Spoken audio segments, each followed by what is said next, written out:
নমস্কার বন্ধুরা। ঝিঙে দিয়ে তোমরা নানান ধরনের পদ খেয়েছো, ঝিঙে পোস্ত, ঝিঙের তরকারি।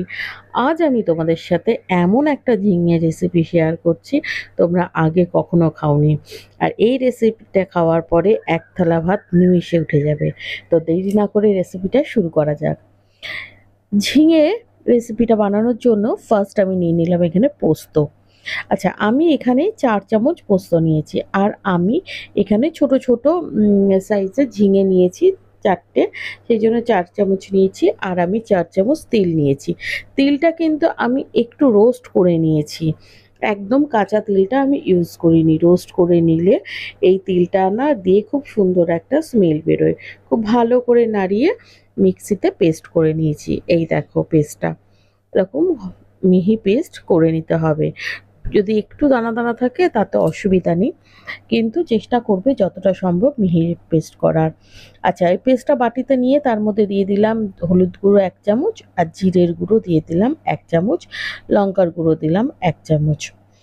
দিয়ে এবারে এটাকে খুব ভালো করে একটা মানে মশলাগুলো পেস্টের মধ্যে মিশিয়ে সাইডে রেখে দিতে হবে। খুব ভালো করে মেশাবে যাতে মশলার কোনো দলা পাকিয়ে না থাকে। এই যে আমার মেশানো হয়ে গেছে দেখতে পাচ্ছ।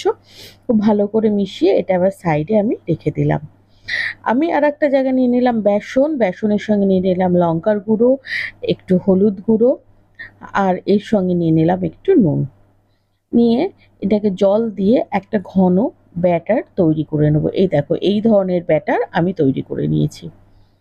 ব্যাটারের থিকনেসটা দেখে বুঝতে পারছো যে ব্যাটারটা কিরকম হবে। খুব বেশি মোটাও হবে না, আর খুব বেশি পাতলাও হবে না।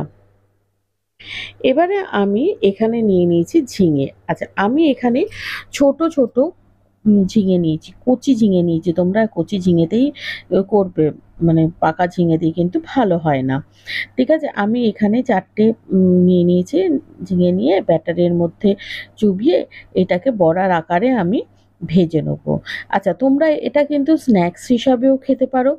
আর তা না হলে আমি যে রেসিপিটা বানাচ্ছি এইভাবেও খেতে পারো।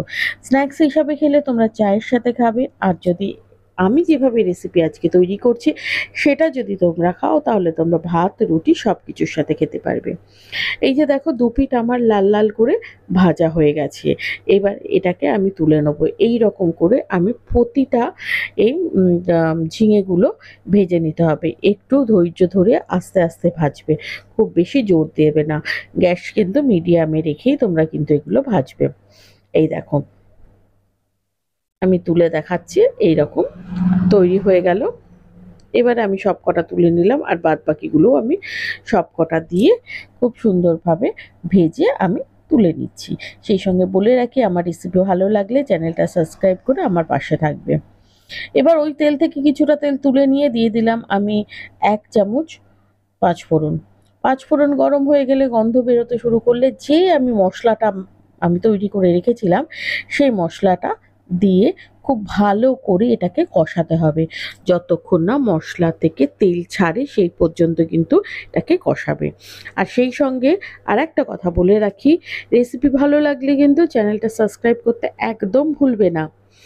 আর বন্ধু-বান্ধব, আত্মীয়-স্বজনদের মধ্যে শেয়ার করবে এই রেসিপিটা। একদম নতুন ইউনিক রেসিপি। আশা করছি তোমাদের সবার মন কেড়ে নেবে। আচ্ছা, আমি কষাতে, কষাতে দিয়ে দিয়েছিলাম একটু নুন, আর দিয়ে দিলাম কাঁচা লঙ্কা।